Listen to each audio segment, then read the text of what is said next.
pessoal, bem-vindos a mais um episódio do Wikipod. Hoje tenho um convidado super especial para mim, uma pessoa pronto, que faz parte da minha vida e vocês vão perceber porque, como.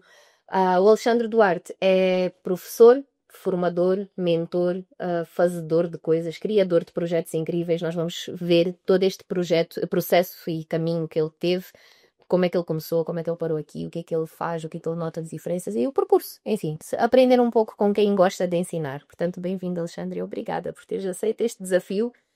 Obrigado eu pelo convite. Então, Alexandre, para as pessoas que não te conhecem, porque o nosso público é muito virado para Moçambique, muito moçambicano, quem é o Alexandre Duarte ou o Alex Darte? São duas pessoas diferentes, é a mesma? Fala-nos um bocadinho de ti. Há quantos anos estás nesta área? Pronto, fala-nos um bocadinho de ti. Isso é uma pergunta difícil. Então, o Fernando Pessoa é que tinha vários heterónimos, não é? Então, bom, a pessoa é a mesma e eu costumo separar isto em dois sentidos diferentes, que é aquilo que eu faço e aquilo que eu sou. E aquilo que eu faço são, como tu já disseste, dou aulas, faço projetos, tenho cursos, trabalhei em publicidade há um monte de anos. Isso é aquilo que eu faço e que me dá imenso gozo e que me dá imenso prazer. Depois aquilo que eu sou, como eu já não é a primeira vez que digo isto, aquilo que eu sou verdadeiramente é pai do Ivo e da Luna e, portanto, isso é aquilo que de facto me faz acordar e correr todos os dias. Isso é o que é. Ok. Boa, sim, sabendo o pai que tu és, é tipo a identidade está lá. É isso. Agora, começando da parte, vamos falar um bocadinho de ti como professor. Como é que começa esta tua vontade de sempre gostaste de ensinar, sempre gostaste de partilhar? Começou depois? Boa, é uma belíssima pergunta, porque de facto é uma história engraçada, que é aquilo que eu queria, aquilo que eu sempre quis fazer foi trabalhar em publicidade. A minha mãe dizia que eu fazia os desenhos quando tinha 3, 4 anos do futebol e punha assim uns bonecos quaisquer lá no jogo, mas demorava imenso tempo a desenhar a publicidade à volta do campo. Ainda outro dia ela me dizia, tipo, tu reparavas nisto, normalmente as crianças vêm aos jogadores e a relva e não sei o quê, e tu reparavas nas marcas que estavam à volta, portanto sempre foi uma coisa que teve muito presente na minha vida, se calhar pelo poder que a publicidade tem, de persuadir, de convencer e, portanto, neste sentido, usar argumentos e esgrimir argumentos para levar as pessoas a determinada ação, no caso, sim, com objetivos comerciais. Porque também há a componente propaganda e política que me interessa muito pouco, na verdade. E, portanto, entrei no IAD, fiz o curso, comecei a trabalhar logo do primeiro para o segundo ano do IAD em publicidade, em agências. Trabalhei num monte de agências em Portugal, no Brasil. E a dada altura, um antigo professor meu de publicidade, que gostava imenso de mim, convida-me para ser assistente dele no IAD, enquanto eu estava nas agências. E era uma coisa de final de dia, ou seja, eu trabalhava na agência, imagina, das 9, 10 da manhã às 6, 7 da tarde, e depois vinha dar uma aula 2 vezes por semana ao IAD, 2 horas. E, portanto, era uma coisa que era de final de dia, que era uma coisa muito engraçada e que eu gostava, porque trazia exemplos de coisas que estava a fazer. Aquilo correu tão bem que o IAD, no segundo semestre, me disse, olha, não só queremos que continues com esta disciplina, mas temos aqui uma outra que também gostava que desses. E eu, ok, tipo, porreiro, então em vez de ser às terças e quintas, já era segundas e quartas uma disciplina, terças e quintas outra, portanto já era quase todos os dias. Depois aquilo correu tão bem que disseram, olha, isto é as turmas da noite, mas nós gostávamos desses também às turmas da manhã. Eu disse, mas eu estou na agência, mas a gente arranja a maneira de ser logo aqui às 8 da manhã, portanto, das 8 às 10. Eu dava aulas todos os dias, depois ia para a agência, depois saía às 6, 7 e vinha para o IAD. E depois mais outra, e depois mais um curso, e depois mais não sei o quê. E de repente aquilo começou a ocupar uma área tão grande e um volume tão grande de trabalho na minha vida, que eu, imagina, vinha às 8 da manhã dar aulas até às 10, depois ia para a agência, saía ao meio-dia e meia, vinha dar a aula da hora de almoço, a turma do almoço, todos os dias, até às 2h30, 3, comia a correr, vinha para a agência, saía da agência a correr. E isto começou a ganhar um volume muito grande. Sempre viveste a correr. Exatamente. E o que aconteceu foi que não só depois me entusiasmei com as aulas que tinha, como criei um curso que tu participaste, foi a oficina de portfólio, que era um curso extra, portanto, paralelo às licenciaturas e aos mestrados, e isto foi evoluindo de uma maneira tão grande e tão depressa, enfim, apesar de ter demorado aqui alguns anos a fazer as duas coisas durante muito tempo, em que eu cheguei a um ponto da minha vida em que percebi uma coisa muito óbvia, que é trabalhar em publicidade nas agências. E isto é uma verdade crua e dura, mas quanto mais velho se é, menos valor se tem para as agências, porque eles querem os miúdos com 19 anos, 20 anos a dormir na agência, a trabalhar 20 horas por dia, noitadas, fins de semana. E isso foi muito interessante e foi muito engraçado e foi muito bom durante não sei quantos anos, mas de facto chega-se a uma altura da vida, com filhos, em que tu planeias fins de semana, em que tu queres ir de férias, em que tu queres sair porque tens um jantar de amigos, e isso começou a ser um bocadinho incompatível. Na academia é precisamente o contrário. Imagina, tu és um professor doutor com 31 anos. Tipo, ninguém valoriza. Tipo, como assim, professor doutor com 31 anos? Professor doutor com 65 anos. Portanto, é uma coisa, tem estatuto. E, portanto, a dada altura da minha vida, eu estava nesta encruzilhada em que fazia as duas coisas e percebi que eu tenho que apostar numa, porque eu não consigo estar com 50 anos Fazer tudo. a trabalhar 16 horas por dia, parece. Sabes que tu gostas de fazer 50 mil coisas. Mas tinha que optar e optei pela academia, precisamente porque o ritmo da agência também já estava a ser essa voracidade de me comer fins de semana, de me tirar tempo para os meus filhos, de me tirar tempo da minha vida, de não me deixar ter outros projetos. Eu um dia disse ao diretor-geral: precisamos de falar. E ele disse lá: precisamos de falar, é aquela coisa dos casais. Sim, essa Precisamos de falar. frase é horrível. É verdade. E ele disse: então, conta lá. Eu disse: olha, eu tenho boas notícias e más notícias. O que é que tu queres ouvir primeiro? Ele: quero ouvir primeiro as boas. Eu digo: então, ok, eu quero ganhar metade. Ele diz: hã? Eu disse: pois. E agora as más, eu só quero trabalhar metade. E, portanto, isto que foi uma coisa tipo meio inusitada, que ele próprio não estava à espera, e foi uma coisa que eu andei a amadurecer durante não sei quanto tempo. Eu disse: eu não quero deixar a publicidade de uma vez, porque é uma vida, porque ensino publicidade, porque adoro publicidade, mas eu quero fazer outras coisas. Eu quero ter projetos meus, eu quero dedicar mais tempo à investigação, eu quero fazer congressos, palestras, viajar, enfim, quero fazer um monte de coisas que não é compatível com ter que estar aqui 8, 9 horas por dia, 10 horas por dia na agência. Portanto, eu quero continuar a trabalhar, eu quero continuar a colaborar, mas eu não posso, e respeito se tu disseres, então não preciso de outra pessoa, ou chegamos aqui a um princípio de acordo que é: eu quero dar 4 horas da minha vida por dia à agência, percebo que obviamente não posso ganhar o mesmo, portanto quero trabalhar metade, quero receber metade, mas quero ter tempo para fazer outras coisas.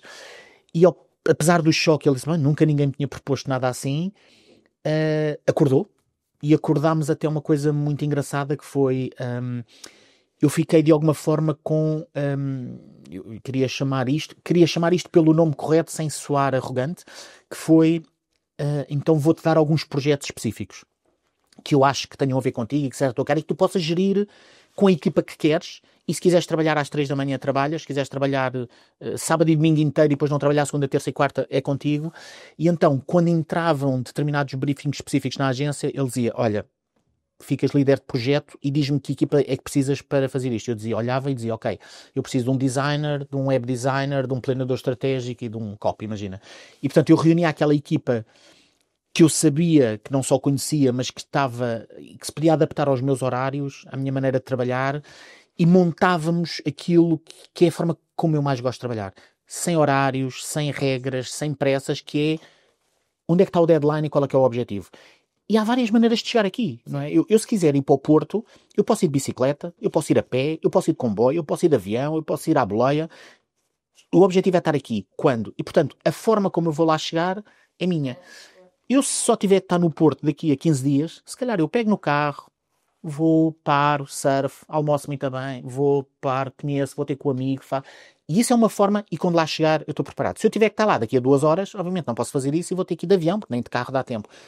Mas essa lógica deu-me liberdade para desenvolver uma série de projetos com equipas mais pequenas, a trabalharmos de uma forma muito mais diferente do dia-a-dia da agência, com horário, com o outro chegou, agora aquele está doente. E, portanto, isto permitiu-me desenvolver projetos à medida e com resultados muito bons. E, portanto, isto foi muito bom e resultou durante bastante tempo. Até que continuaram as responsabilidades na academia e com cursos e a coordenar cada vez mais coisas. ia ser responsável de uma série de unidades curriculares e aí tornou-se mesmo incompatível. E aí foi uma decisão que foi: eu quero ficar só focado em dar aulas, investigar, escrever sobre comunicação estratégica, publicidade, branding, marcas, porque este é o meu mundo. E criar projetos. E criar projetos. Sim, e criar projetos. Agora diz-me uma coisa, projetos. Já foi, pronto, já vamos, não, vamos fazer assim, mantendo ainda na linha da academia, né? Tu já deste desde disciplinas todos os anos, como também algumas disciplinas como, não é disciplinas, mas pós-graduações, e já as criaste até. Fala-nos um bocadinho desta diferença entre tu dares uma disciplina, pronto, que é aquela disciplina todos os anos, claro que trazes exemplos, trazes isso, mas como professor, como é que tu depois crias estas pós-graduações? Qual é a diferença principal? Como é que isto funciona? Boa, a pergunta é muitíssimo pertinente e interessante. Por isto, a academia, as universidades ainda vivem sobre um modelo muito tradicional, muito convencional.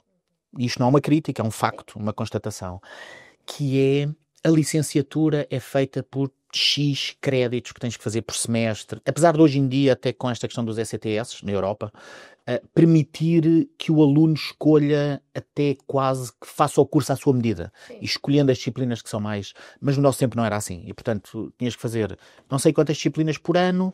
Se chumbasses, se tivesse precedência, não podias ir para o outro. Como no secundário. E portanto, o modelo ainda era muito estanque. E o que é que eu percebi, nomeadamente, com este curso, e vou começar por aqui para depois ir para as pós-graduações e para outros cursos. Trabalhando em publicidade, e nesta fase em que eu estava a dar aulas na universidade, mas trabalhava em publicidade também, eu percebi que havia um gap muito grande entre as necessidades do mercado e aquilo que nós estávamos a ensinar na universidade. E isto não está errado, porque a universidade, a palavra universidade vem do universal. E, portanto, tu tens que ser especialista numa área, arquitetura, engenharia, medicina, o que seja, mas tens que ter um conhecimento mais vasto de outras coisas. É por isso que tu não tens uma disciplina. Tu fazes um curso de publicidade e não aprendes publicidade, aprendes psicologia, antropologia, sociologia, até matemática, estudos de mercado, liderança, negociação. Portanto, há uma série de outras disciplinas que alicerçam este conhecimento central. E isto serve para qualquer área. E, portanto, não é que a universidade esteja errada, mas aquilo que acontecia era que os alunos estavam... E o IAD, que era uma universidade de referência nas áreas da comunicação, do design, da publicidade, estava, ainda que estivesse à frente das outras, estava a formar alunos cujas competências e cujos skills não respondiam às necessidades que o mercado tinha. Okay. E eu estava no mercado. E eu ouvia dizer: ele vem aqui mostrar o portfólio, e tu querias contratar alguém, e o aluno chegava com: bom, eu fiz isto na disciplina de marketing, que era uma coisinha académica, fiz isto na disciplina, e eram 3 coisinhas desgarradas. E aquilo que eu percebi foi: um aluno só entra, não é um aluno, alguém só entra numa agência de publicidade com um portfólio publicitário, e os alunos das universidades não têm nem conhecimento, nem competência do que é um portfólio publicitário. Então aquilo que eu pensei foi: eu vou criar um curso chamado Oficina de Portfólio, paralelamente às licenciaturas, em que os alunos se inscrevem como se estivessem a inscrever para um curso fora da universidade, apesar de acontecer dentro da universidade, mas tem várias características. A primeira característica é: em vez de ter professores, tem formadores do mercado. E eu fui buscar o melhor planeador estratégico do mercado, o melhor copy, um designer, um web designer, portanto, gente a quem eu reconhecia, a quem o mercado, não sou eu, a quem o mercado reconhecia competências de excelência naquelas áreas. E, portanto, juntei uma equipa de 6, 7, 8 pessoas. Houve momentos em que houve mais, houve momentos em que depois uns, por motivos profissionais, tiveram que sair, porque a equipa que começou e a equipa que acabou, houve 60 ou 70% que se mantiveram, mas houve um ou outro que foi entrando e um ou outro que foi saindo, por razões naturais, nada de problemático, mas porque a vida, assim, ou as questões profissionais assim determinaram. E, portanto, aquilo que nós fizemos foi: olhámos e dissemos o que é que o mercado precisa e o que é que os alunos querem, o que é que eles têm que ter para entrar neste mercado. E, portanto, criámos um curso que era 100% prático, portanto, não havia aulas, não havia teoria, não havia isto, tu aprendias fazendo, em que trabalhavas marcas reais, briefings reais, e nós trabalhámos marcas como, olha, estão aqui algumas: Red Bull, Continente, sim, Galp, Barclays Bank, Benfica, marcas de carros, marcas de bancos, seguradoras, grande distribuição. Portanto, estamos a falar de um BMW, um monte de marcas que tomara as maiores agências do mundo terem estas marcas todas. E os alunos trabalhavam em equipas que estavam sempre a mudar, portanto estavam sempre a trabalhar com pessoas diferentes, porque nas agências muitas vezes isso também acontece, muitas vezes não, tu tens a tua dupla e trabalhas, e há até duplas que demoraram muitos e muitos anos, mas esta plasticidade de pensamento é boa, e nós achávamos que era boa para trabalhar com pessoas que pensam de maneira diferente. E portanto criámos isto, que foi bom, modéstia à parte, um sucesso absoluto desde a primeira edição. Concordo plenamente. Com o mercado a não só reconhecer isso, como a termos agências a vir ter connosco a dizer, eu preciso de um copy, quem é que é o copy que tu tens aí? Eu preciso de um designer, eu preciso disto. E para além disso, nós começámos a fazer parcerias com agências que se comprometiam a absorver estes alunos. O que é que acontecia? Nós tínhamos uma taxa de empregabilidade de 98%. Ou seja, ao fim de 2 ou 3 meses de acabar o curso, quase todos os nossos alunos, e se havia um ou outro, e não dizemos 100%, porque um ou outro provavelmente, olha, agora quer ir fazer um curso não sei para onde, ou agora quer ir fazer um mestrado no estrangeiro, ou o que seja, por isso é que nós não dizemos 100%, mas quase todos os nossos alunos tinham empregabilidade garantida. Porquê? Porque nós somos bons? Não. Ou também. Mas com uma coisa melhor ainda, que as universidades não podem fazer, ou podem algumas, mas a maior parte não pode, que era critério de seleção. Isto é, nós só entravam 18 alunos em cada edição e nós tínhamos 40, 50 alunos, às vezes mais, a querer entrar. Então nós entrevistávamos toda a gente. Eu ainda me lembro, eu entrei numa sala para ser entrevistada 6 pessoas. Exato. Sentadas à minha frente e a abordarem porquê que nós devemos escolher a ti. Exatamente. Que intimidador, não é? Porque realmente era ok. E era lá está, o creme de la creme da área da publicidade. E nós dizíamos a brincar, mas que tinha um fundo de verdade muito grande, é muito mais difícil entrar na oficina do que entrar em 90% das universidades portuguesas. Ou mais. E, portanto, tu para estares aqui tens que merecer este lugar. Porque para estares há alguém que vai ficar de fora. Então as pessoas que entravam não só entravam com esta consciência, como efetivamente nós estávamos a escolher os melhores. Os melhores que tinham mais capacidade, mais criativos, mais atitude. E, portanto, isto depois, ao fim de 6 meses de trabalho em que tu resolves 5 briefings diferentes, com uma metodologia que nós chamávamos, não é? A semana 1, a semana 2 e a semana 3, portanto, era 3 semanas cada briefing. A semana de kick-off, em que recebias o briefing e começavas a partir para os insights. A semana de go, que era conceitos e desenvolver as peças. E a semana de finish, que era monta isto, e são os alunos que apresentam diretamente aos clientes, aos diretores de marketing, aos diretores gerais, aos gestores de produto.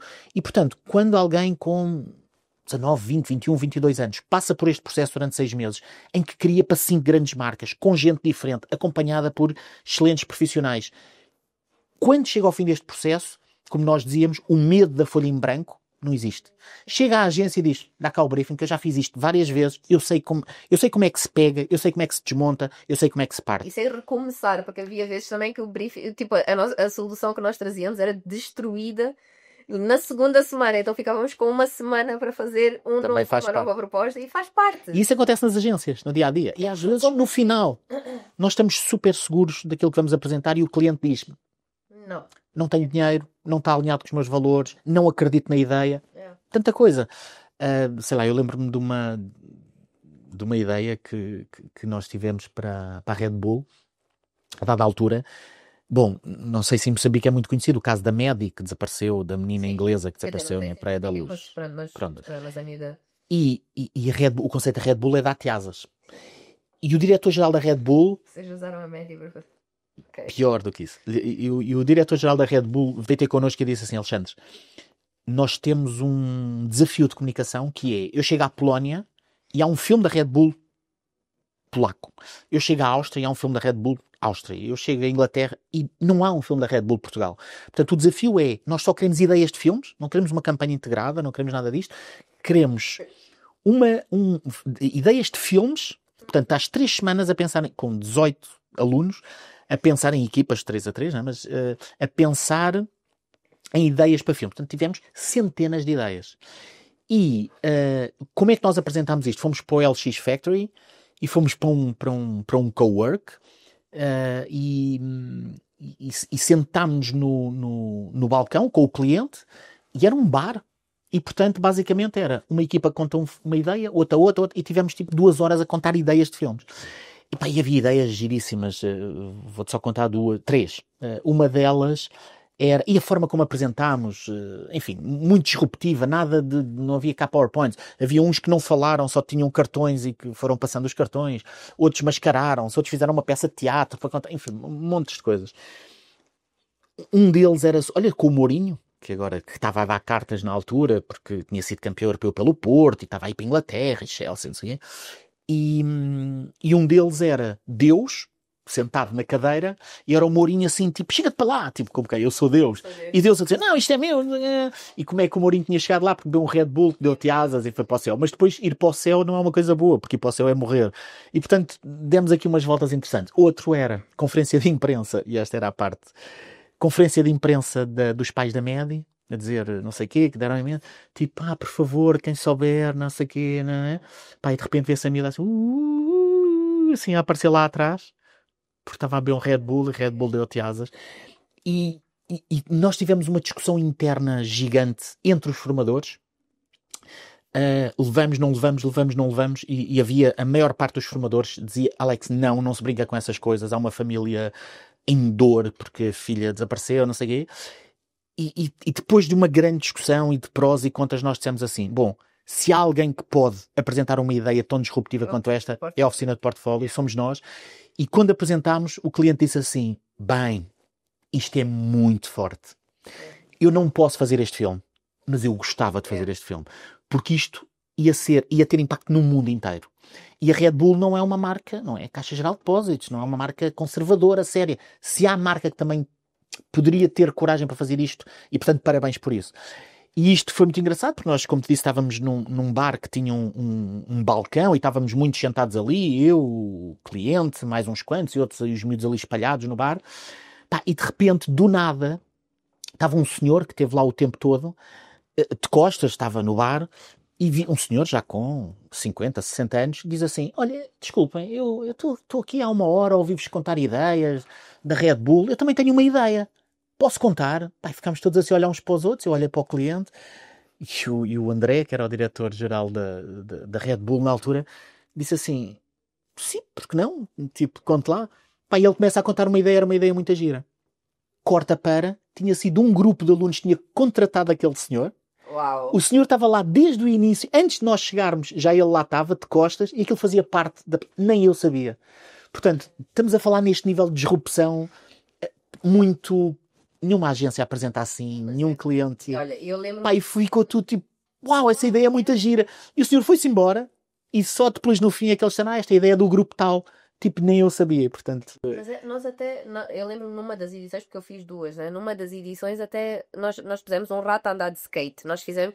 E era... De outro dia teve a ver essas imagens. Lá está, era estar na faculdade e pensar, eu estou a estudar isto, voltando para a questão que tu estavas a dizer, da faculdade ser muito formatada ainda para padrões antigos, em que eu estava a discutir, numa disciplina eu estava a discutir com uma professora que gestão de projetos não era tão taxativo como ela me estava a apresentar, porque... No mercado real, no mundo real, eu não tenho 3 meses para fazer certas coisas, mas tenho 3 dias. Então, aquelas fases todas bonitinhas não acontecem. Então, sair do tradicional da universidade, recebes o projeto, fazes o projeto, apresentas ao professor e não podes sair da caixa muito, porque mesmo sendo um curso de design e criatividade, né? Para depois entrar numa coisa que eu estou a optar um ratinho para fazer andar de skate. E para entrarmos com máscaras de animais. Lá está, era isto que fazia, estás a ver, nos dava e do lado, ou seja, para vocês era, ok, temos empregabilidade, temos isto, que era super interessante, para nós era, podemos ser livres para fazer, para apresentar, para trazer coisas, porque lá está, claro que tínhamos guias, né? Não era só chegar e fazer, mas... Era incrível. E nós, se calhar, com o cliente já não temos esse budget. Ou seja, o cliente, se eu chegar com um cliente com um rato, o cliente vai dizer, eu tenho medo de ratos. Estou a chutar, né? Sim. Mas era o sítio onde nós podíamos realmente ser criativos sem aquela formatação do budget, sem aquela formatação do mercado vai. Ponto 1. Os clientes, quando vinham ter connosco, já sabiam que eu quero ideias disruptivas. Porque se é para coisa formal e quadradinha, tipo, não é ali que eu vou. Isso dava-nos essa liberdade. E depois havia uma outra coisa que também era muito interessante, que era... Havia alguns formadores, e eu estou-me a lembrar de uma em particular, que não propriamente achava tanta piada a estas ideias tão disruptivas. Mas isto fazia do grupo e da sinergia uma coisa dinâmica.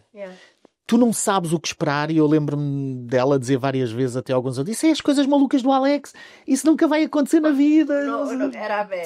Sim. Eu não queria dizer nomes, porque isso ela pode... Mas não, porque ela às vezes era o nosso filtro, porque lá nós viajávamos, nós estávamos na Lua e ela dizia, ok pessoal, a Lua é bonita, o Alex adora a Lua, mas bora lá, vai estar aqui um bocadinho. Mas eu acho que é isto que também torna, eu acho que nas agências também quando tens equipas boas e equipas multidisciplinares, que é lá está, tens o criativo que extrapola as ideias, depois tens alguém que vem puxá-las para baixo, e depois tens alguém que vai fazê-las acontecer, e depois tens alguém que vai pôr em texto a ideia, e era tudo isto que nós tínhamos num só sítio com 50 projetos, o que era incrível. Não era obter um portfólio. Isto, para falar deste projeto em específico, nós tínhamos uma visão quando começámos isto, que era, nós vamos formar a próxima geração de criativos de Portugal. E o que é certo é que hoje em dia olhamos para as agências e tanta gente foi formada por nós a ganhar prémios em Cannes, a chegar a situações de liderança de departamentos. Isso é uma coisa que nos enche de orgulho, por razões óbvias. Isso. Mas depois há outra componente, são as pós-graduações. E as pós-graduações, pronto, aqui era uma coisa muito específica, era um curso de criatividade publicitária, portanto, prática, 100% prática. As pós-graduações são um misto, isto é para gente que já se formou, já está licenciada, a maior parte das vezes, ou a grande maioria das vezes, já está no mercado, mas precisa de fazer uma reciclagem.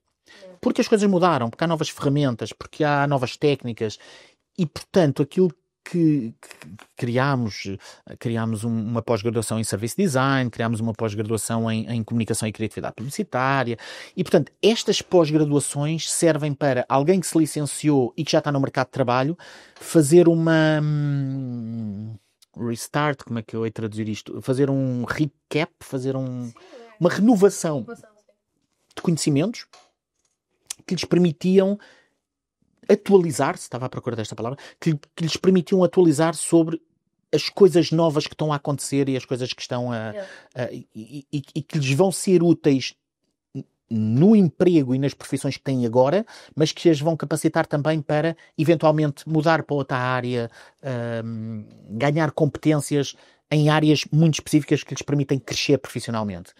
Eu no início eu disse que eu estou contigo há anos e eu fiz a de Service Design e fiz a de Criatividade Publicitária. O que eu senti, por exemplo, na de Criatividade Publicitária é que tu fizeste uma espécie de oficina de portfólio. Sim.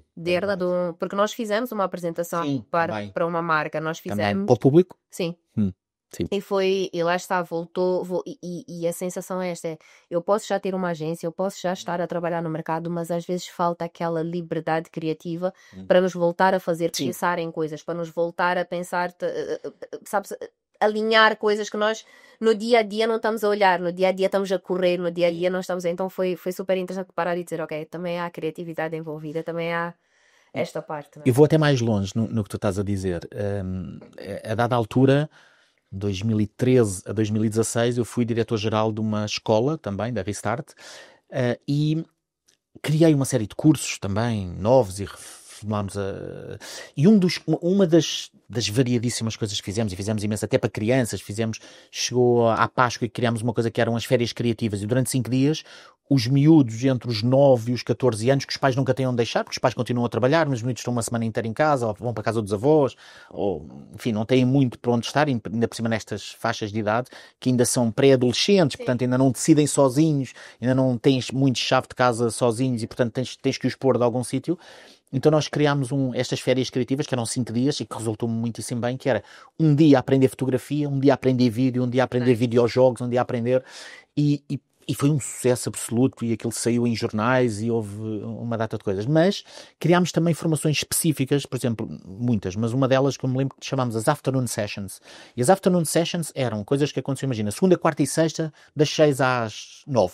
Portanto, 3 horas, eram formações de 9 horas. Portanto, durante uma semana vais ganhar competências numa área qualquer específica. E criámos coisas que de facto faziam falta às pessoas. Lembro-me de umas que era Outstanding Presentations. Okay. Uau, faz falta. O nome era este, Sim. Era saber contar uma história através de uma apresentação que venda um projeto. E um projeto não tem que ser uma campanha publicitária, pode ser uma ideia de negócio, pode ser uma apresentação, uma aula, pode ser uma apresentação numa TED Talk, o que seja. E montámos isso. E criámos várias. E numa delas, eu ajudei a criar e eu tinha interesse em participar naquilo. Eu quero aprender também isto. E dos formadores, lembro perfeitamente disto, um dos formadores, numa das sessões, do nada, diz assim, ok, uma das coisas que tem que acontecer e que nós temos que saber e estar preparados é o improviso. E o improviso fala-se muito quando é stand-up comedy, mas fala-se pouco quando são negócios e quando são não sei o quê. Por exemplo, alguém que agora venha aqui à frente e que fale de uma coisa qualquer. Alexandre. E eu era o diretor da empresa. Fica assim, tipo, pá, estavam 20 pessoas na sala. Eu tipo, e agora? Pá, ele levanta-me e ele diz, pronto, fala do que quiseres. Ups, pá, e de repente comecei a falar de não sei de quê, porque por acaso até me lembro do quê. Eu disse, olhem, então vou falar de uma coisa que gosto imenso, que é o surf, e vou fazer aqui um paralelismo de que forma é que eu acho que o surf é importante nas nossas vidas. Bom, ponto 1. O surf depende de condições que não estão no nosso controle. Eu não controlo o vento, eu não controlo o tamanho da ondulação, eu não controlo se a ondulação está a vir de norte, se está a vir de sul, se a maré está a subir, se está a descer. Ponto 1. Ponto 2. O momento do take-off, que é quando tu levantas, é um momento de commitment, é um momento de tudo ou nada, vou ou não vou. E isso, se calhar, para quem está a aprender numa onda de espuma, pá, vou ou não vou, é pouco pequeno, mas se a onda tiver 3 ou 4 metros e tu olhas para baixo, é um buraco, já precisa de guts. E, portanto, tem isso. E depois, mesmo que tu te levantes, mesmo que tu estejas bem, há todo um percurso na onda e manobras que tu vais fazendo ao longo do tempo. E isso tem muito a ver com, como eu digo, o paralelismo com a vida. Portanto, a decisão de arrancar ou não arrancar, tomar ou não tomar, as condições do contexto que não teve. E aquilo começou a sair de uma forma tão fluida e tão natural. E depois acabava com a forma como sais da onda. Que tu podes sair saltando para o lado, deixando a prancha ir, ou acabar a fechar com uma manobra interessante, ou tentar arriscar um bocadinho mais. E eu, que surfo há 40 anos, tento sempre, ainda hoje, acabar a onda com uma manobra, tentar uma coisa que nunca fiz. A maior parte das vezes caio e escorrego, mas tento. E essa coisa de permanentemente e nunca deixar de tentar tem muito a ver também com a forma como encaramos a vida. Mas tu podes estar alinhado, as condições certas de ondulação, de vento, tu estás no sítio, porque depois também está tudo certo, mas eu tenho trabalho. Yeah. Não posso estar ali àquela hora. Ou a minha prancha partiu-se, ou não tenho aqui o meu fato e a água está gelada, ou sei lá. Mas alinhando isto tudo, portanto, tu tens disponibilidade, as condições são boas, tu estás pronto, tu estás também com disponibilidade mental, física, emocional, tudo isto. E depois tu chegas lá e a onda é maravilhosa e depois à tua frente está um nabo que está a boiar e que tu não consegues sair dali, ou há um tubarão, ou seja, tu não controlas nada disto. E tu tens que navegar nisto e tu tens que gerir as condições todas que eras controlas, que é o teu físico, a tua flexibilidade, a tua skills, né, as tuas capacidades, com as outras todas que não controlas, com o vento, com o tamanho da ondulação, com outras que é as pessoas que estão a boiar, os surfistas, o nadador Salvador, o vento que muda. Ou seja, há tanta coisa em jogo e tu tens que, no meio disto tudo, ir fazendo em função daquilo que te vai aparecendo e que a onda te vai permitindo subir e ir lá acima, ou baixar, ou cortar, ou não sei o quê. E isto tem muito a ver com a vida. E eu lembro-me Pá, aquilo saiu-me de uma forma... Eu lembro de chegar ao fim e dizer assim, correu bem, tipo, não estava nada à espera. E esse improviso é uma coisa que as pessoas estão pouco habituadas. É. Então, nós vivemos, infelizmente, numa era ou numa sociedade, nem é tanto uma era, porque eu acho que isto sempre aconteceu, vivemos numa sociedade em que falhar é considerado uma coisa má. É. Ninguém quer ser o loser, ninguém quer errar. E na criatividade, tu tens que errar. E tu só erras fazendo. E a maior parte das pessoas não faz coisas com medo de errar. Yeah. Isso corre mal. Isso não... Eu lembro-me agora da conferência que fizemos há pouco tempo, e tu também participaste. Eu lembro-me de pensar assim, eu vou fazer uma conferência de publicidade, porque não há. Os velhos do Restelo logo. Não, isso já foi feito uma vez, há 15 anos, não teve ninguém. O costume. E eu ouvi toda a gente e pensei, não, eu não só vou fazer, vocês estão a achar que isso me vai derrotar, isso só me está a dar mais força, porque né? Então, eu vou fazer bem. Sim, isso tu tens dentro de ti. Se me dizem verdade. não, é quando vou fazer, é quando eu verdade. vou fazer em bom. Exatamente. Vou provar que dá para fazer e que dá para fazer em bom. Como não só não vou fazer em Portugal, vou fazer cá, mas vou fazer isto uma coisa muito maior. E vou chamar o mercado ibero-americano. Portanto, vou chamar universidades, autores, investigadores espanhóis, vou chamar argentinos, brasileiros, colombianos, chilenos, peruanos. E esta gente toda vai se reunir em Lisboa. E ainda assim, eu confesso que tinha algum receio, não é medo, mas é tipo, pá, isto pode não correr bem. Sim. Porque uma viagem do Brasil para aqui não é barata. Será que eu não vou ter cá ninguém? Será que isto vai ser um flop brutal? E o que é certo é que, ao fim de um ano de trabalho, esgotou tudo. A gente que tivemos que alargar o tempo que era para ser das 10 às 5, teve que ser das 9 às não sei quê, era para ser numa sala, teve que ter em 3 salas ao mesmo tempo. Tivemos um monte de coisas a acontecer, toda a gente a dizer que sucesso. Conseguimos uma série de parceiros que nos deram uma visibilidade em mídia de centenas de milhares de euros, na rádio, em MUPIs, em outdoors. E, portanto, tudo isto surge porque alguém diz, vou fazer. Yeah. E há uma escola brasileira que eu gosto particularmente, que é a Perestroika, e eles têm, um dos sócios tem este conceito, que na verdade é o Just Do It, mas que eles dizem em brasileiro que é uma coisa que é o vai lá e faz. Vai lá. Que é, pá, e se a gente não sei o que, meu, vai lá e faz. Ah, mas isso, vai lá e faz. E essa... Mentalidade, esse mindset. Mas também esse bichinho do... que eu lhe posso chamar medo, que é o desconforto. Não é o medo, é o desconforto do poder não correr bem, obriga-te a superar-te permanentemente. E obriga-te a, como tu dizes, as pessoas dizem não, então vais ver. E isso tem a ver com as pessoas, claramente. E claramente eu sou uma pessoa dessas, e não sou única, há muitos mais, felizmente. E depois isto leva a uma outra coisa, que é as pessoas com quem te rodeias. E claramente, e eu tenho isso para mim há muito tempo na minha vida, que é pessoas com má energia, pessoas que botam abaixo, pessoas que... São pessoas que eu, pura e simplesmente, já cheguei a uma fase da minha vida, nunca gostei, nunca quis, porque ninguém gosta, nem ninguém quer, mas às vezes tens que aturar, tens que não sei o quê. Felizmente, quando tu chegas a um determinado ponto da tua vida, que eu acho que já cheguei, eu não estou para isso. E isso dá-te uma liberdade de dizer assim, não te quero aqui. E, portanto, eu vou escolher as pessoas que eu sei que me ajudam, que eu sei que fazem, que têm a mesma atitude, que têm o mesmo espírito, que têm a mesma vontade, que têm brilho nos olhos. Quando nós montámos o curso de oficina de portfólio, eu lembro sempre desta história e conto isto muitas vezes. A primeira reunião que eu tive foi com o administrador da Sagres, da Central de Cervejas. Administrador. Que ainda hoje eu penso, pá, como é que eu cheguei à sala do administrador? Isso também é outra coisa que tu fazes muito bem. Tu chegas verdade. onde a gente nem sabe como é que o Alexandre Lage, quantos contactos este homem tem? De vez em quando eu penso nisso. Pá, e há muitos que dizem que não, e há muitos que não atendem, há muitos que não respondem, mas...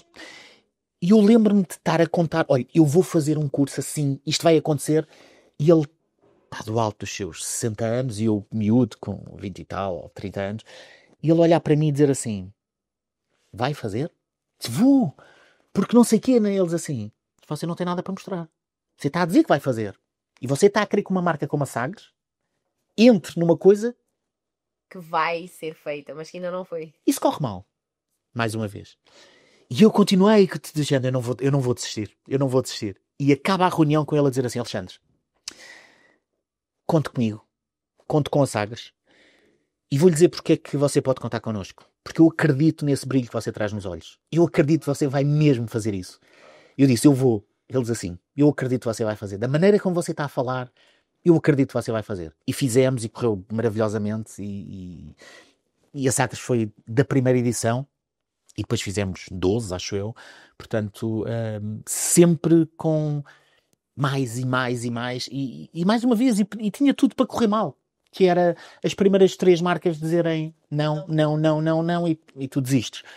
E felizmente, eu costumava dizer isto a brincar, e que é muito sério, que é, eu em 6 reuniões arranjava 5 marcas. Se calhar por isso. Porque, claro, depois da primeira edição as pessoas diziam, olha, fizemos isto. E cada marca ia receber 8 propostas para um desafio de comunicação deles. Feito por miúdos que não queriam provar, que queriam um lugar no mercado, não estavam acomodados, não tinham medo. Com uma equipa por trás a ajudá-los de profissionais. E, portanto, grandes profissionais. A proposta era boa. E nós sabíamos que não estávamos a vender banha da cobra. Sabíamos que aquilo que estávamos a oferecer ao mercado era algo único. Nunca tinha sido feito em lado nenhum do mundo. E nós fizemos esse benchmarking. O que é que se faz no Brasil? O que é que se faz nos Estados Unidos? O que é que se faz na Europa? E ninguém tinha uma proposta destas. Daí nós termos, na altura, durante anos, saíam 200, 300 notícias da oficina de portfólio por ano. 200, 300 notícias, quer dizer, é uma notícia por semana. Estavam sempre a falar de nós. É a campanha tal, é a marca tal, alunos vão fazer isto, alunos conseguiram aquilo. E portanto, isto era um elan e tu andaste no IAD, havia alunos que não conseguiam entrar. Eu tenho um caso específico, não vou falar em nomes, um aluno que não entrou na oficina 3 vezes. Uau. Ele foi à primeira, não entrou. Ano a seguir apareceu outra vez e nós dissemos, bom, tu já tiveste cá o ano passado. Ele disse, eu quero mesmo fazer isto. Não entrou. Não era ano, porque era semestral. Portanto, no segundo semestre voltou. E nós, bem, tu queres mesmo fazer? Não entra. E entra a 4ª vez. Uau. Portanto, ele teve 2 anos para entrar. E quando entrou foi um excelente elemento. Bem, ele estava hiper motivado, mas havia melhores que ele. Das outras vezes concorreu. E ele percebeu e aceitou e não se deixou derrotar. E isso também foi uma coisa que nós temos. Ele tem essa atitude que nós queremos. Como nós tivemos para criar o curso, ele tem enquanto aluno. E, portanto, temos imensas histórias dessas e com casos de sucesso. Alunos a irem trabalhar com o Sagmeister em Nova Iorque, alunos a irem para Londres, alunos a irem para Berlim, alunos a irem para Moçambique, alunos a irem para tantos lados, irem, no caso, regressarem. Não, e isto eu às vezes digo isto, a forma como sim, a faculdade conta, não digo que não, mas quem eu sou do ponto de vista criativo, de pensar num conceito, de pensar numa campanha 360, é a oficina de portfólio. Não há outra disciplina ou 3 anos na faculdade que me deu o que aquele curso me deu para já. E eu estava a falar com o Ricardo, estive com ele na agência, e ele estava a dizer uma coisa. Dele? Sim. E ele estava a dizer uma coisa que eu não tinha noção, porque lá está, ele dizia, nós sentávamos com vários alunos e eles falavam, mas tu vinhas com uma sede de ouvir e aprender, que não era, pronto, os outros ouviam, mas às vezes diziam, ok, obrigada, mas vou ajustar para a minha ideia. E tu não, tu ouvias, implementavas e fazias. E eu explico isto nós em Moçambique não temos. Então quando eu decidi vir para cá, eu vou fazer, vou fazer porque eu quero aprender e quero levar para lá o conhecimento, esta parte toda. E aquele curso, eu às vezes olhava e dizia, eu chegava à faculdade e pensava, o que é que eu estou a fazer aqui? Nada contra o IAD, obviamente, mas eu já tinha tanto sumo na oficina que era, agora tenho de fazer o desenho do não sei o quê, e agora... Porque eu acho que isso também é uma coisa que está a acontecer agora. E se calhar nós fizemos esse curso há 10 anos atrás? Eu fiz em 2016. Se calhar mais. Acho que o primeiro foi em 2009. Sim, eu fiz em 2016. Portanto, o tempo passa, há 16 anos. E as coisas eram diferentes, naturalmente. O que é que eu sinto exatamente no seguimento daquilo que tu estás a dizer? Quando eu tinha 18 anos, 17 anos, 18, 19, e queria muito trabalhar em publicidade, alguém me dizia, não sei quem vai falar não sei onde. Pá, eu não dormia para arranjar uma forma de conseguir ouvir aquela pessoa, de estar lá presente, de beber, de querer saber... Pá, o meu pai é médico, não tem nada a ver com isto. E eu pedi ao meu pai, mas tu não conheces alguém, que conheça alguém, que liga a alguém, que eu tenho que ir ver aquilo, vai não sei quem, vai ao CCB, eu quero ir. E o meu pai dizia assim, não conheço. Eu só, pai, mas vê lá, mas fala com o tio, vê lá se não... E era quase uma coisa doentia de querer. De querer, yeah. Hoje em dia aquilo que eu sinto é, olha, vem cá não sei quem. E os meus dizem assim, depois vejo no YouTube. Yeah. Depois vejo. Yeah. Ou seja, há tanta informação, tanto estímulo, há tanta oferta que se eu não vir agora, vejo para a semana. Não há essa sede, não há essas... Os espanhóis têm uma expressão que eu acho que nós não temos, mais próximo será essa sede, que é ganas. Sim. Ganas é uma vontade, é para lá de vontade. Sim, é uma coisa que é interior. É querer muito. E quando tu tens ganas de fazer uma coisa, há aquela expressão, não é? Quando tu queres muito fazer uma coisa, tu arranjas uma maneira. Quando tu não queres, arranjas uma desculpa. E eu sinto que, infelizmente, isto não é dizer mal, isto é geracional e tem a ver com, de facto, com a quantidade de estímulos, de oferta, de possibilidades, de facilidade, de informação toda. Eu outro dia perguntava numa aula, quando é que foi a Revolução Francesa? A Revolução Francesa marcou uma era da humanidade. E ninguém sabia. Alunos, ninguém sabia. E há um que me diz, espera aí, mas diga-lhe já. Digo, pois, de facto. É que não é e ele saber nada, tudo. E ele ainda continua exatamente assim. Eu não vou perder tempo nem gastar células cinzentas do meu cérebro a decorar coisas. E eu digo assim, bom, tu podes entender isto do ponto de vista do decorar ou do saber como é que isto te pode... E vou-te dar um exemplo concreto. Escoteiros. E eu nunca fui escoteiro, mas... Tu sabes, se calhar, fazer fogo sem um fósforo, sem um isqueiro. Tu sabes onde é que é o norte porque olhas para não sei o quê. Tu sabes sair de uma situação. Tu, se ficas sem bateria no telefone, ou se estás sem Wi-Fi ou o que seja. Viu-se isso no apagão. Eu não estava cá, mas estava toda a gente em pânico porque, como é que eu vi influencers, por exemplo, claro que pronto, né, os influencers estavam a dizer, agora estou sem GPS e estou numa viagem e não sei como voltar para casa. E vem a cabeça, ok, mas nas placas diz Tem nome. Algarve, Sim. diz Boa, tu já sabes que é para sul. Se tem... Pronto, é aquela... Se há coisas por relativamente exemplo, básicas, sim. É o- dependência. É isso. Nós hoje em dia somos dependentes daquele objeto que está na nossa mão 24 horas, se nós só não dormimos com ele porque enfim. Mas somos todos. Sim. O ponto sim. não é, os Receber o mil... e-mail não é isso. E eu ainda hoje dizia à minha mulher também exatamente isso, que é, olha, ainda por cima, ainda agora falávamos disto, que é, vai acontecer uma reunião agora que eu não tinha o link, porque marquei há 2 meses atrás, no dia não sei o que tenho que me lembrar, e agora cheguei e não tenho o link.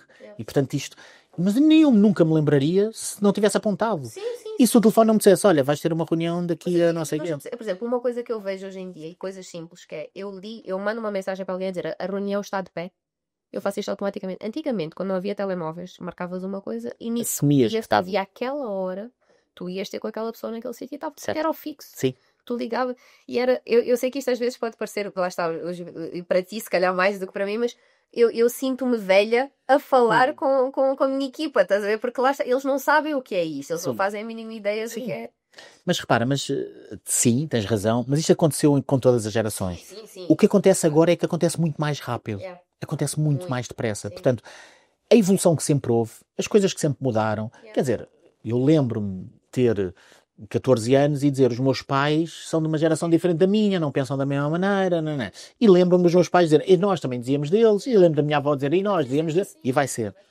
O que acontece é, os ciclos de mudança eram muito mais espaçados no tempo. Agora acontece muito rápido.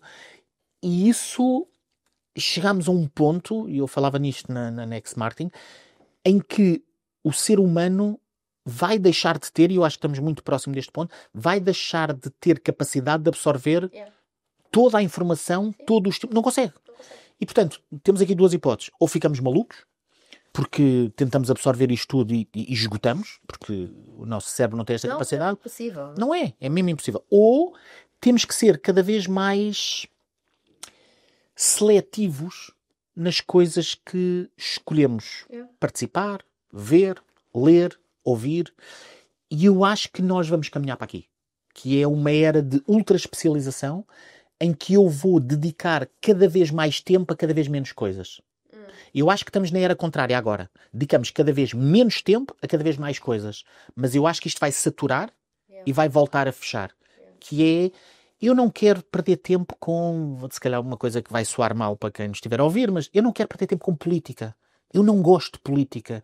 Eu não gosto dessas tricas, desses jogos de... Eu não gosto disso.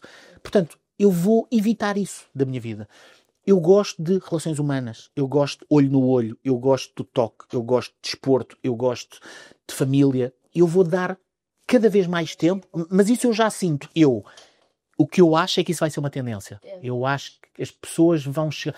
Há uma, por falar em tendência, há uma coisa que está a acontecer, já começou a acontecer e vai agravar-se no bom sentido nos próximos anos, que é uma coisa que alguns miúdos enfim, gerações mais novas, que é o detox.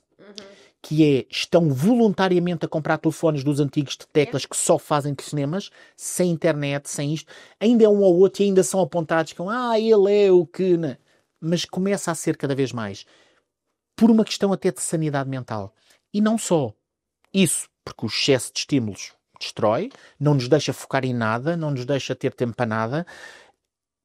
Eu chamo a prisão das notificações. Eu tirei, por exemplo, o meu... Eu também tirei. Eu não tenho. Sociais, e-mails... Não, eu não tenho notificações nenhumas. Eu deixo notificações para o WhatsApp, porque é comunicação. É como eu.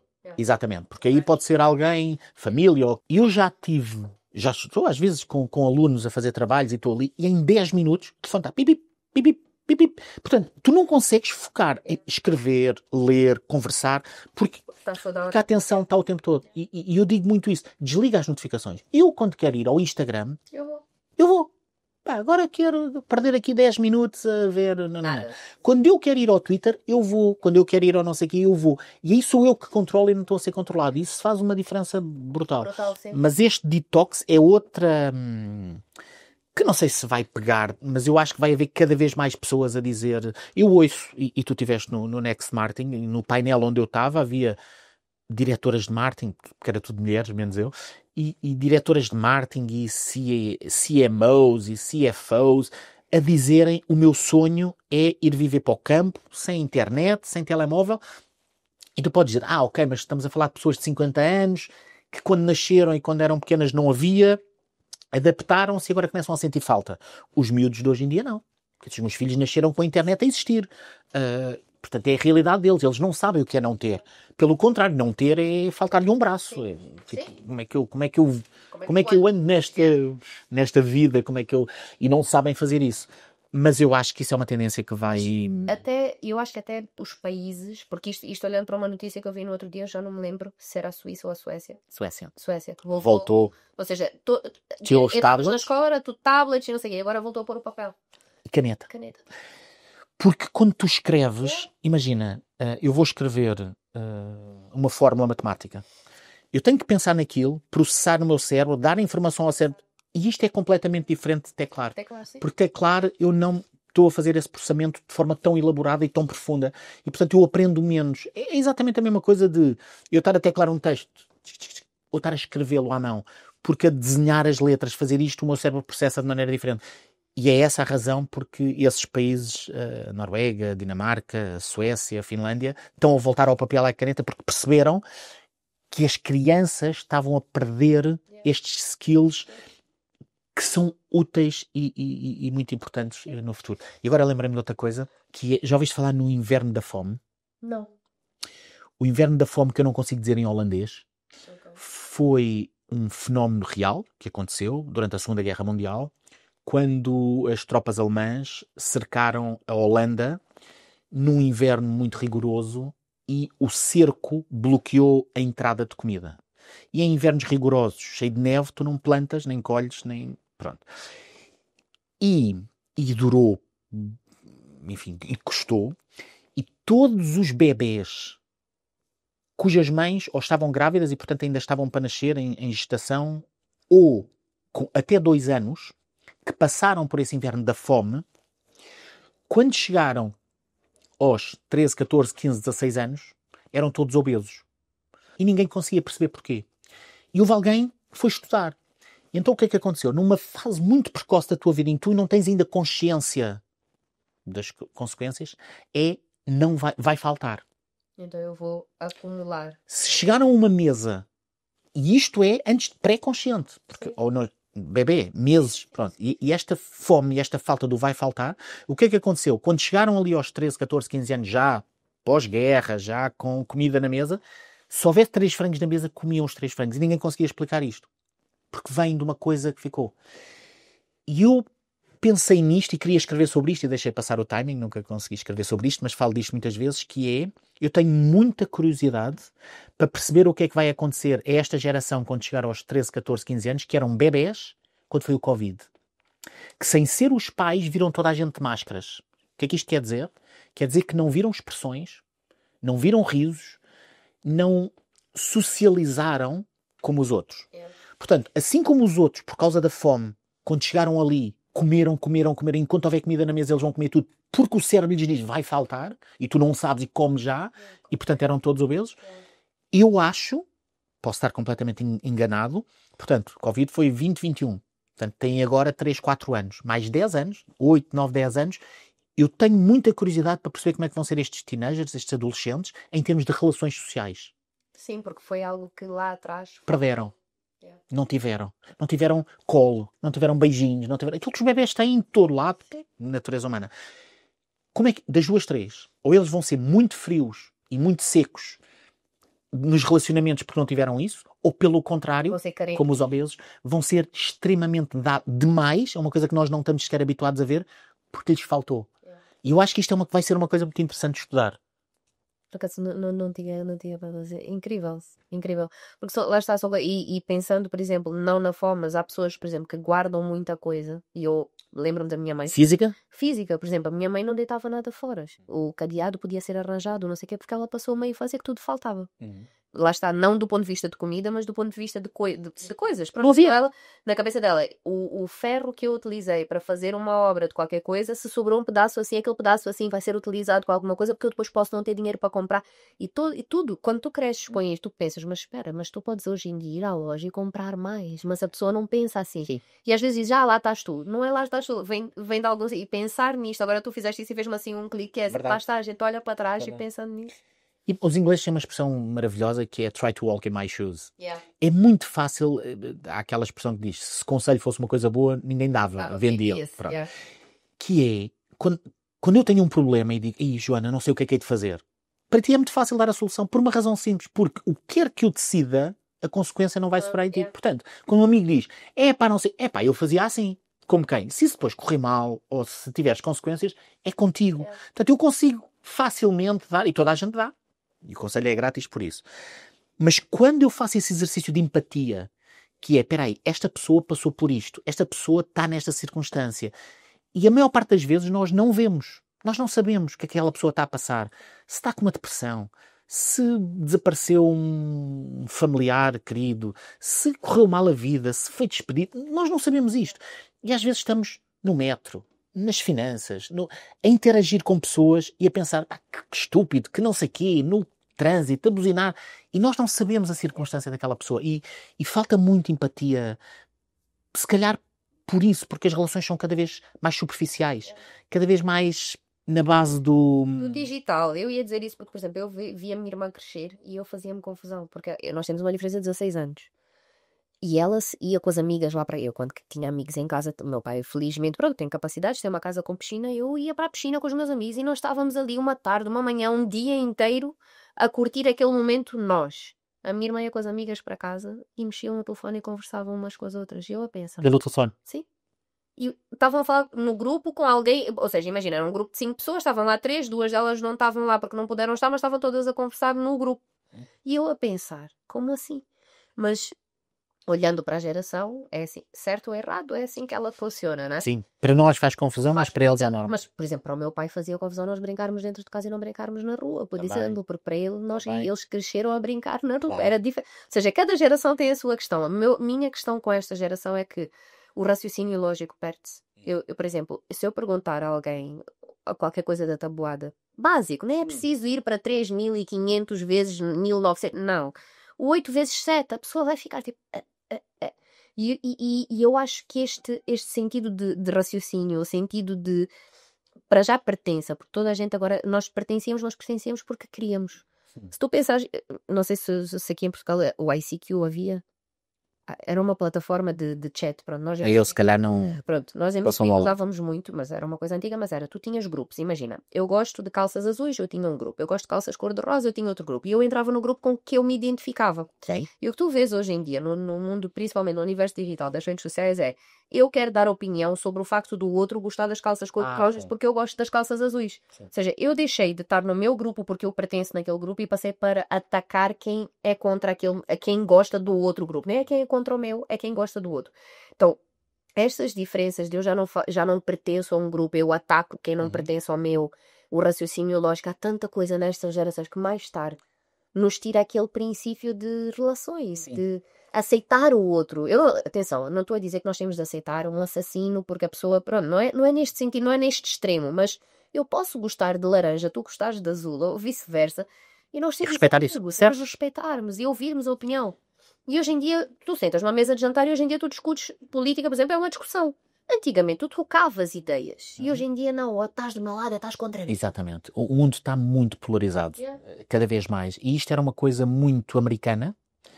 Os americanos têm muito esta coisa do ou és democrata ou és republicano, ou és Marlboro ou és Winston, ou és Coca-Cola ou és Pepsi. Portanto, não há meio termo. Mas isto não era uma coisa da Europa, claramente, não é? E tu tens países em que têm 8 partidos representados. E eu acho que estamos os extremos estão a ganhar tanta força, de um lado e do outro, que deixa de haver o centrão, deixa de haver o equilíbrio, deixa de haver o bom senso, deixa de haver o cinzento. Sim. Porque se não és branco, és preto. E pior, se não estás comigo, estás contra mim.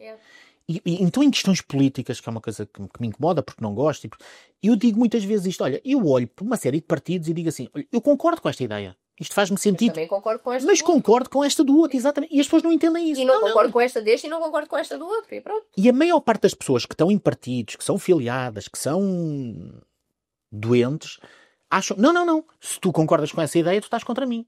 Não, Mas tem umas palas, né? Não. mas tu repara, há isto, e repara que deste ponto de vista, e as pessoas já deixaram de conseguir conversar e deixaram de conseguir trocar argumentos.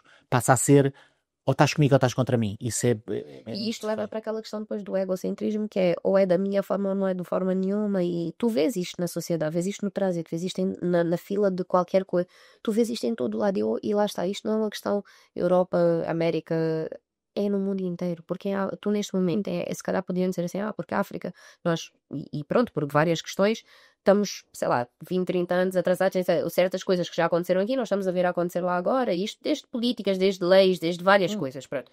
evolução Mas social. sim, mas tu vês este fenómeno da polaridade, do ou estás comigo ou não estás, do egocentrismo, não sei o quê, mundialmente. Isto já deixou. E voltamos à questão, as redes sociais, quando eu digo as redes sociais, é a digitalização do mundo, tanto é boa para uma coisa quanto pode ser muito má para outra. Toda a moeda tem os dois Os dois lados. lados. E eu disse isto nessa conferência Next Martin, que é uma coisa que eu acredito muito, que é exatamente isso, a questão da troca.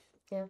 E vou voltar a dar aquele exemplo, porque quem nos está a ouvir Queres aqui... a garrafa d'água?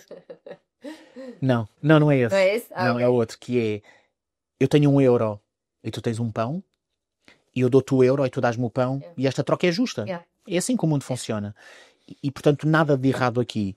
Mas com a educação e com o conhecimento, não é uma troca, é uma soma, porque eu sei uma coisa que te ensino, tu passas a ter essa coisa, mas eu continuo com essa coisa. E, portanto, e se tu a seguir ensinas a outra, e a outra nós estamos sempre a somar, e não trocamos nada, tu não me deste nada, eu dei-te, mas eu não pedi nada em troca. E a educação tem esse poder, e tem essa vantagem, e tem essa característica que é única, e que Que é o dar-se. é única, mas que é somar. Que é, tu quando ensinas, tu partilhas coisas ou que já viveste, ou que já estudaste, ou que estás mais capacitado porque tens mais conhecimento do que outras pessoas, e tu fazes, e essa é muito a minha maneira de ver, e há vários estilos e nenhum está errado, mas é muito... Eu lembro-me eu tinha uns alunos que me diziam assim, a tua disciplina é muito fácil. E eu disse assim, olha, eu posso entender isso de duas maneiras. Posso entender isto como isto é uma chachada, tipo, pá, qualquer gato pingado vinha aqui e dizia isto, mas eu prefiro entender isto de outra maneira, que é, eu consigo te explicar as coisas para isto parecer tão simples, porque eu estou a dizer, porque de facto eu estou a falar de publicidade, eu estou a falar de comunicação, eu estou a falar de marcas, eu consigo te explicar várias coisas. Há um exercício que faço muito, que é o da folha em branco, que é, sigam toda a gente com uma folha em branco, fechem os olhos, sigam as minhas indicações, então agora vamos dobrar a folha ao meio. E está toda a gente com os olhos fechados. E estamos 30, 40 pessoas. E há uns que dobram assim, há outros que dobram assim. Depois digo, agora vamos rasgar o canto superior direito. Agora voltem a dobrar. Agora rasgamos o canto inferior esquerdo. Agora voltamos a dobrar. E todos dobram de maneira diferente, todos rasgam de maneira diferente. E depois no fim, agora abram tudo e mostrem. E são todos diferentes. E eu digo, reparem, todos seguiram as minhas indicações, todos falam português, todos sabem a mesma coisa e todos chegamos a resultados diferentes. Como é que é expectável que um político, que uma marca queira passar uma mensagem a 3, 4, 5, 15, 20, 800 milhões de pessoas e queira que todos interpretem da mesma maneira? Não vai acontecer. Portanto, este tipo de exercícios faz com que nós percebamos que a comunicação é uma coisa complexa, mas ao mesmo tempo, se dizes que ela é fácil, foi porque eu consegui dar exemplos e consegui explicar-te isto de uma maneira que tu percebeste. E isso torna-me feliz, porque para ti deixou de ser complexo. É a eterna questão dos professores de matemática, não é? Há miúdos que dizem, e eu sou um deles, não gosto particularmente de matemática, mas se calhar tive bons professores que conseguiram explicar aquilo de uma maneira em que, ok, isto faz sentido. E há outros que são tão herméticos, que aquilo é tão só para ele, que o aluno não consegue entrar naquilo. Aquilo é uma coisa... E se eu não consigo entrar naquilo, se ninguém me abre a porta para eu entender, para eu compreender, eu nunca vou gostar. E voltamos à questão, que como começámos, que é um bom professor tem que ter gosto por ensinar. Tem que sentir que está a contribuir para tornar uma série de pessoas que têm à sua frente melhores pessoas, claro, capacitadas, mas acima de tudo com ética, com valores e que está preparada para, não só para a profissão, mas para a vida. Yeah. E um formador, o Ricardo Miranda diz isto muito, a palavra formador, até mais do que professor, é alguém que forma, é alguém que molda e que tem como o barro ou como a plasticina. Portanto, tu vais formar alguém e tens uma responsabilidade muito grande. Tu podes formar alguém completamente torto, completamente sem valores, sem ética, sem respeito, ou não. E isso depende de quem está do lado de cá, de quem tem essa missão. E, portanto, não desvalorizemos o papel dos educadores, dos professores, dos educadores, formadores, que é muito importante. E não estou a falar... Não, mas é verdade. Por mim. É muito verdade.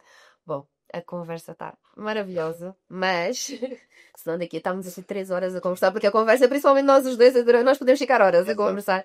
É assim, nós, como eu já tinha explicado, nós acabamos os episódios com um jogo. Sim. Então, eu vou dizer uma coisa rápida, uma coisa que tu tens de dizer o que te vier primeiro à cabeça. Okay. Podes dar um exemplo, 2 exemplos, podes explicar, é o que te vier à cabeça. Ok.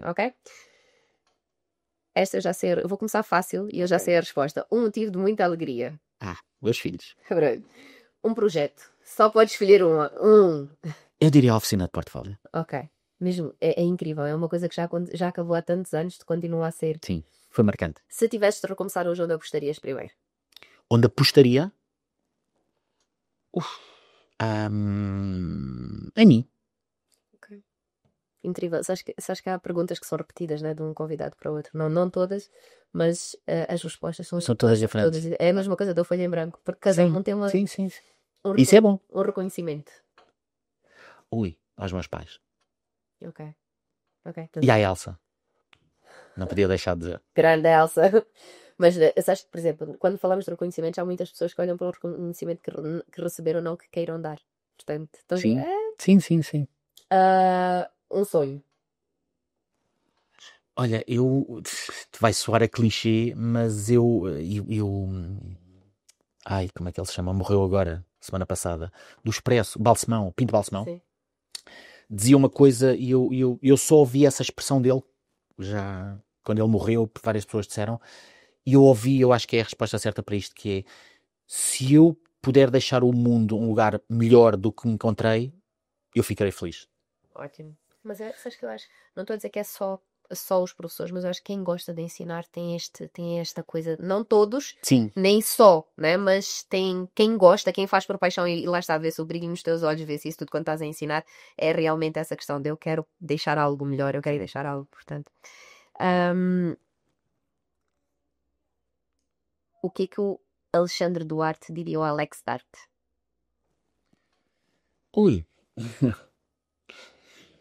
Bom, eu vou-te responder com uma história. Sem problema. E que, como fizeste também a oficina, os alunos do IAD, na altura, portanto há 15, 20 anos atrás, costumavam dizer, vários disseram isto, alguns que estão aqui, vários, diziam-me assim: no primeiro ano da licenciatura, chegamos aqui e ele é o professor Alexandre Duarte. No segundo ano, ele é o professor Alex. E depois na oficina, ele é tipo nosso companheiro. E portanto, isto tem a ver com... não tem a ver com arrogância, nem com nenhum sentido de ser mais que ninguém, não tem nada a ver com isso. Tem a ver com respeito e confiança. E a confiança é uma coisa que eu acho que se ganha. E se tu dás tudo, voltamos à questão da educação das crianças, se tu dás tudo, e se é tudo fácil, as pessoas não valorizam. E sejam crianças, sejam filhos, seja o que for. Uma coisa que te custou, ou que tu lutaste para conseguir, tu valorizas muito mais.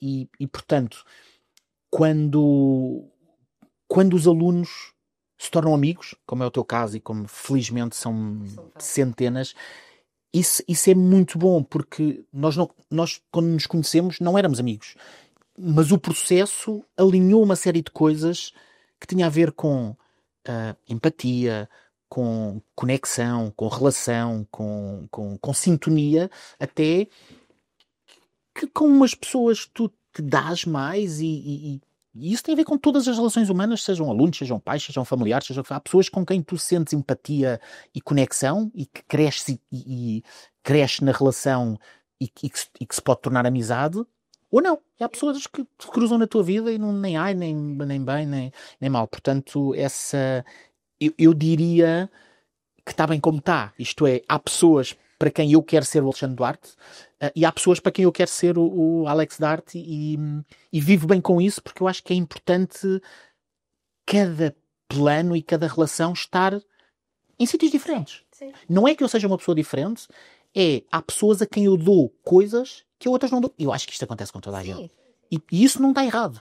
Isso não está errado. Eu não quero dar a pessoas que não merecem para não perder o meu tempo e a minha energia em que posso dar mais a pessoas que eu quero dar e que merecem. Portanto, isso é... E é isto. Obrigada, Alex. Obrigado, eu. Foi uma conversa incrível. Eu acho que vamos ter de fazer a parte 2 porque tem tanta mais coisa para ser. Quando eu for a Moçambique. Agora já estou. Tá na câmara, está registado, está gravadíssimo e nós vamos. Eu quero imenso. Fazemos uma oficina de portfólio lá, fazemos um curso lá, vamos fazer isso acontecer para ver se vais lá passar essa tua paixão lá para as pessoas saberem. Porque eu quando falo, há pessoas que dizem assim, mas quem é o Alexandre? Eu agora, para quem ainda não, para quem está a ver, porque eu falo imenso, porque tu tiveste um papel fundamental no meu crescimento, na minha vida, tu, claro que o resto do pessoal da oficina de portfólio, mas contigo foi qualquer coisa que tu faças, a Joana está lá. Eu disse isso, pós-graduação, Joana, não conhece alguém que queira? Eu quero. A conferência de não sei o quê, eu quero. Eventos, eu quero. Porque lá está, foi tão de sintonia, tão de empatia de coração que se estás a fazer ou se estás a fazer acontecer é porque vai ser bom. Então, e há uma coisa que eu levo comigo para sempre, porque tu disseste, acho que foi no primeiro dia da oficina de portfólio, que é, pessoal, tu disseste isso acho que em todas, que é, eu não vos vou dizer que vai ser fácil, eu vou vos dizer que vai valer a pena. Ou a galinha inteira, né? E pronto, e valeu, e estamos aqui hoje. Portanto, obrigadíssimo. Então deixa-me terminar com uma coisa que só vai reforçar isso que tu estás a dizer. Nesta conferência, como sabes, houve várias pessoas que não te conheciam de lado nenhum e que me disseram, mas quem é esta Joana? De onde é que ela apareceu? E eu disse, a Joana é das pessoas em quem eu mais confio, não só pessoalmente, mas em termos profissionais. Portanto, a Joana meteu-se num avião, veio para cá para nos ajudar e vai ser uma pessoa decisiva nisto, vocês vão ver. E, obviamente, sem te conhecer, houve muita gente que ficou de pé atrás e no final, a Daça, a Xana Leandro, tantas pessoas me vieram dizer, a Joana é ótima, ainda bem que ela veio, ajudou imenso e obrigado eu por teres feito isso, porque e contem sempre. Foi muito obrigada de coração. Obrigada também. Obrigada. Pessoal, mais um episódio, espero que tenham gostado e até ao próximo. Muito obrigado.